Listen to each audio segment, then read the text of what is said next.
Tudo bem, pessoal? Boa tarde, boa noite, né? A gente vai dar continuidade ao estudo que a gente está realizando em relação ao livro, né, do Sonho e Realização, o caminho para aprovações em concursos públicos.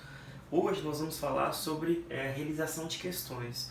Eu vou tentar mostrar como esse hábito, né, de realizar questões pode ser importante, tanto para o aprendizado, como também para a fixação, né, quando você está buscando ali fazer revisões. Vamos lá? Através de uma análise bem objetiva, né, a gente pode determinar que existem 4 tipos de questões. E eu vou tentar falar um pouquinho de cada uma delas. Né? Existem as questões baseadas em texto de lei, são aquelas questões literais. Existem as questões baseadas em jurisprudência, que são aquelas questões com base em entendimentos dos tribunais superiores, seja súmulas ou informativos. Existem as questões baseadas em doutrina, que são as questões em que o elaborador pega uma citação de algum autor conhecido e coloca no texto, né, cobrando seu conhecimento sobre determinado assunto. Existem as questões interpretativas, que são as questões em que antes de fazer um pedido, o elaborador de prova coloca ali um caso prático, até para que você possa interpretar o caso prático antes de estar realizando a questão. Eu tinha falado que são 4, né, mas na verdade existe um 5º tipo, que é até um pouco segregado, que são as questões discursivas, né, que hoje é a grande parte das provas. Ou a pessoa faz uma discursiva, né, em relação a algum tema geral, geralmente atualidade para concursos técnicos, ou para alguns concursos mais específicos existe prova de questão discursiva em relação a matérias específicas, como direito constitucional, direito tributário, enfim. Então a gente vai tentar trabalhar um pouquinho com cada uma delas. Lembrando que cada tipo de banca tem sua preferência quanto à elaboração de questões. De fato, quanto mais simples uma banca, maior tendência que ela faça questões baseadas em texto de lei. Eu digo isso por quê? Porque a elaboração é muito mais simples.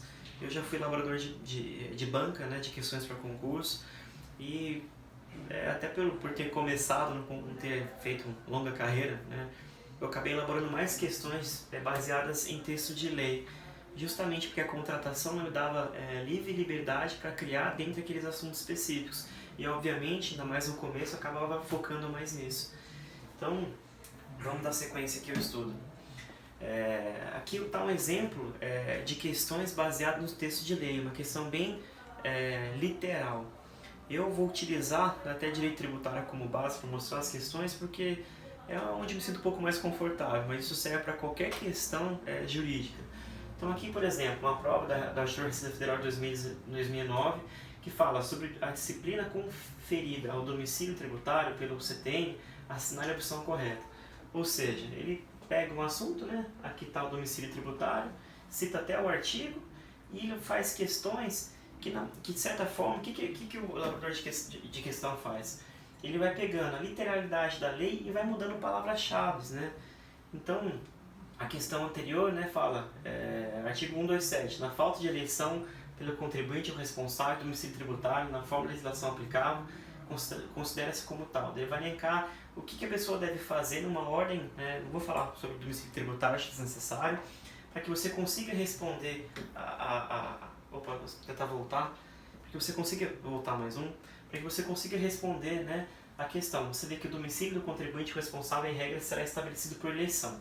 A gente passando adiante, a gente consegue ver que, de fato, né, conforme que foi elencado aqui, a eleição é a maneira de se escolher.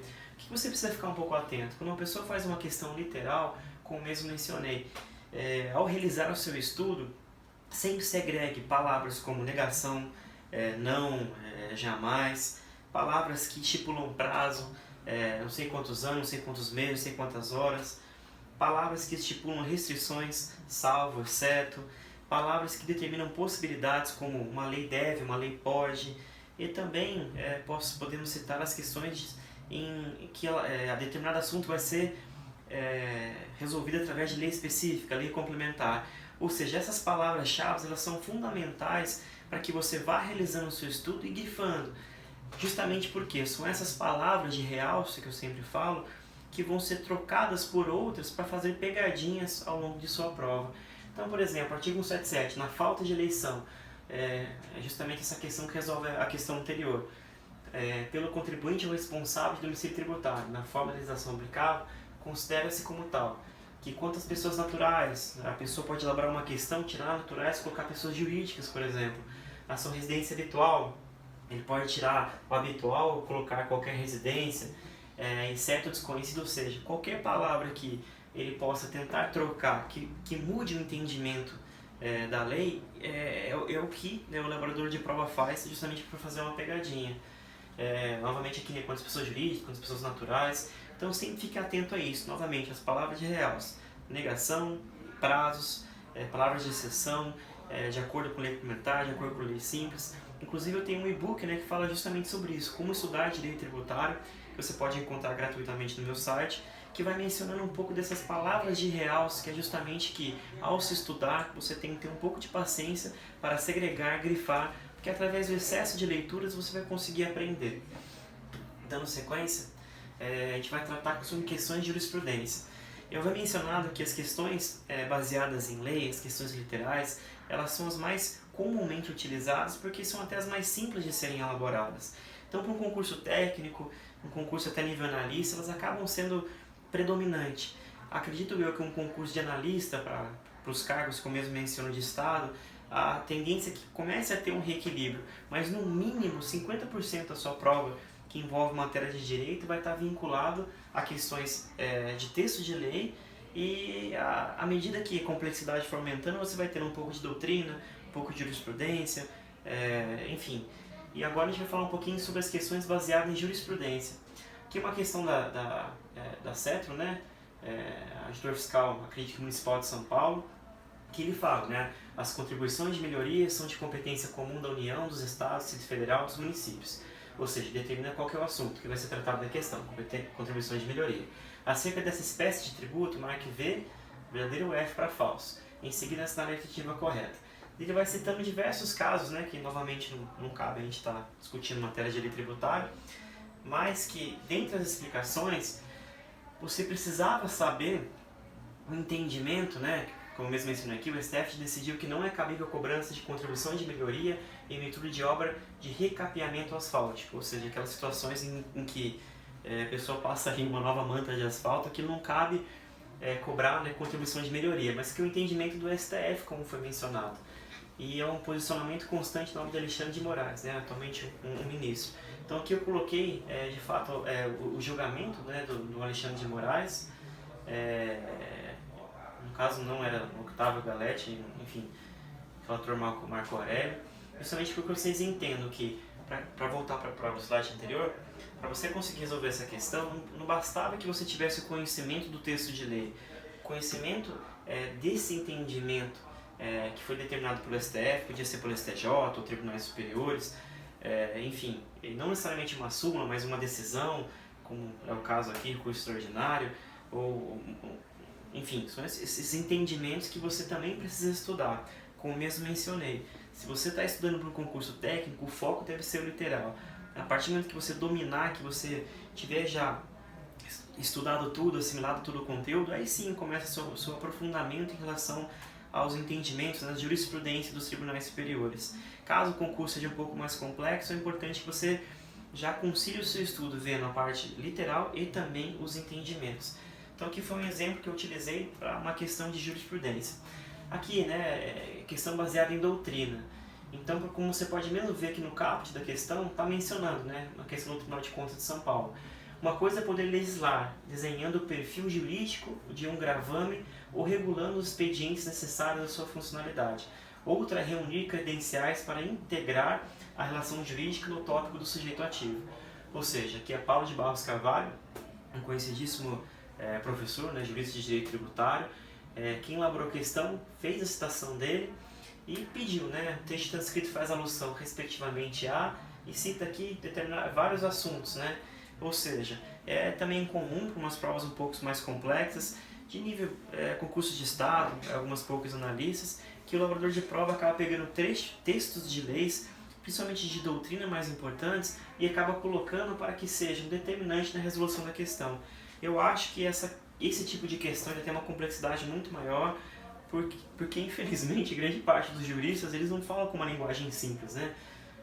desenhando um perfil jurídico de um gravame, ou seja, são palavras que estão ali justamente para confundir um pouco você. Dando sequência, as questões interpretativas.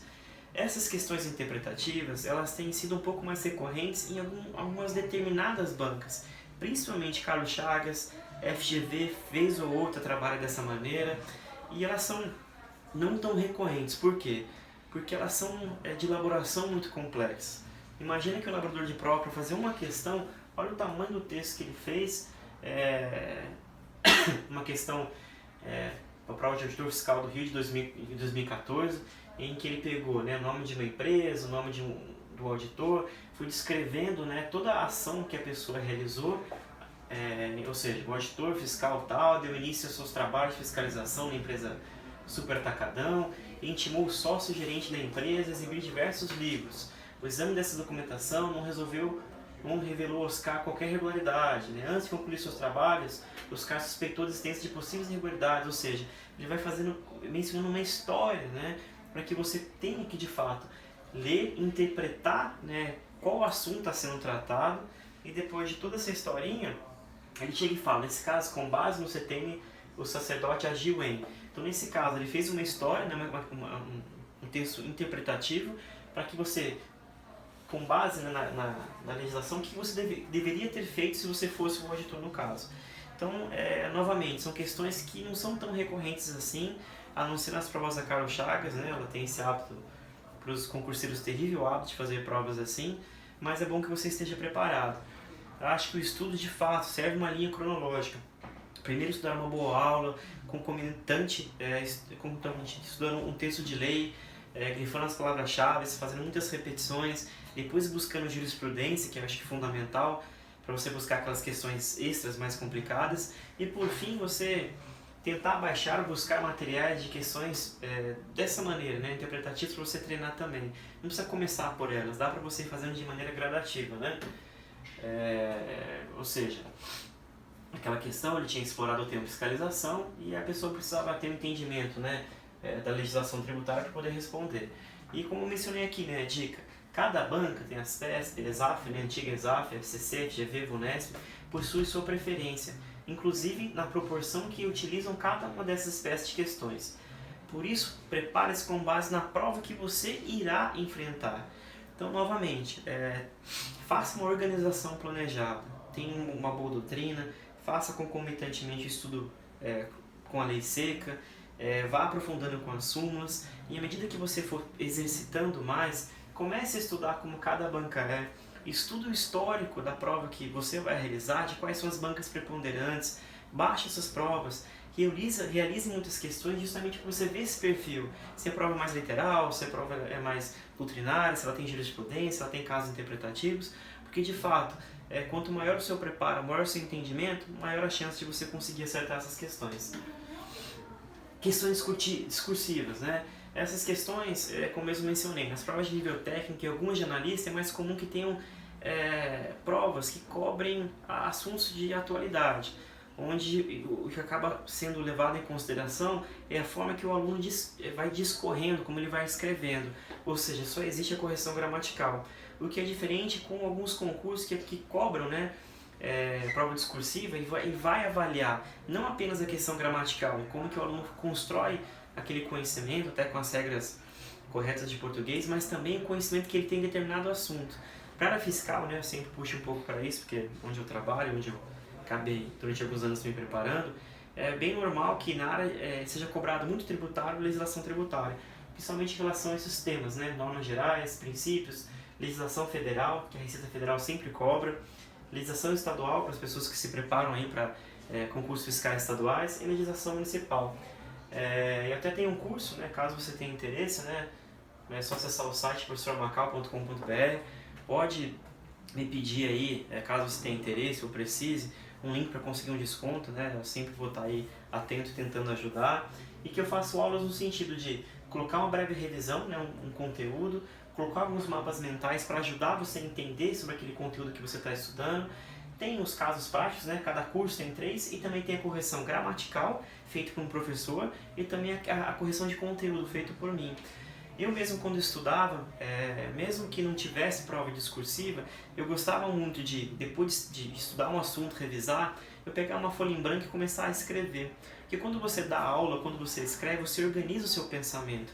Então acho que é uma coisa interessante. Então caso você tenha essa curiosidade, pô, será que eu estou estudando direito tributário da maneira certa? Será que eu tenho domínio do conteúdo? Uma boa maneira de saber é você escrever. Ou escrevendo sozinho, pegando o texto, ou se você tiver quem possa fazer uma correção, ou caso você precise, como eu mesmo mencionei, tem o meu curso, são esses 5 cursos diferentes, cada um com 3 textos, 3 casos práticos, com correção gramatical e jurídica. Então caso você precise, acesse lá professormacau.com.br e que você vai conseguir ter acesso.